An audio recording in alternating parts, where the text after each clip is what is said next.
Satreskrim Polres Jember resmi menetapkan inisial NCM, PPH, RS sebagai tersangka korupsi kredit fiktif di Bank Rakyat Indonesia atau BRI. Ketiga tersangka ini diduga telah melakukan tindak pidana korupsi dalam pemberian kredit ketahanan pangan dan energi di BRI Cabang Jember kepada 32 kelompok tani sejak tahun 2011 hingga 2013. Terlihat ketiga tersangka ini tidak mengenakan pakaian tahanan, bahkan tangan mereka tidak diborgol ketika pers rilis Polres Jember pada Selasa 17 Oktober 2023. Sementara itu, Kasat Reskrim Polres Jember AKP Abid Uwais Al-Korni mengungkapkan, dalam menjalankan aksinya, NCM selaku wira swasta bersekongkol dengan dua tersangka lainnya saat menjabat sebagai pegawai Bank BRI Cabang Jember. Menurutnya, 32 kelompok tani yang diajukan di BRI Cabang Jember tersebut tidak pernah menjalankan aktivitas pertanian sama sekali, bahkan tidak terdaftar di pemerintah desa setempat. Abid mengungkapkan, tersangka PPH ini membuat analisis kredit tidak sebagaimana mestinya, bahkan tidak melakukan cek lapangan terhadap kemampuan 32 kelompok tani yang diajukan NCM.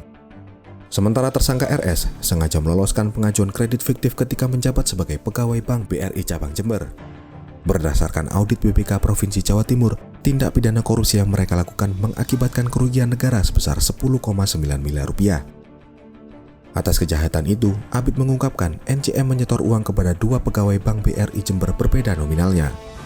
Abid menjerat tiga koruptor tersebut dengan pasal 18 Undang-Undang Republik Indonesia Nomor 31 Tahun 1999 tentang pemberantasan tindak pidana korupsi. NCM ini selaku pihak swasta yang mengajukan kredit ketahanan pangan dan energi pada Bank BRI di kantor cabang Jember melalui 32 kelompok tani yang sebenarnya bahwa kelompok tani tersebut tidak ada ataupun fiktif. Yang tersangka kedua itu selaku sebagai account officer di Bank BRI bersekongkol dengan TSK yang pertama NCM dan TSK yang ketiga yaitu RS. TSK PPH ini sengaja membuat analisa kredit yang tidak sesuai dengan kondisi sebenarnya dengan cara tidak melakukan pemeriksaan terhadap keberadaan ataupun kelompok tani sebagaimana tertuang pada dokumen pengajuan kredit.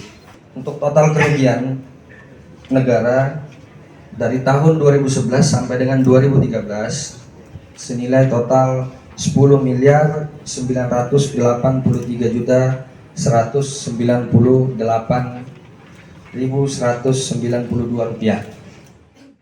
Download Tribun X sekarang, menghadirkan lokal menjadi Indonesia.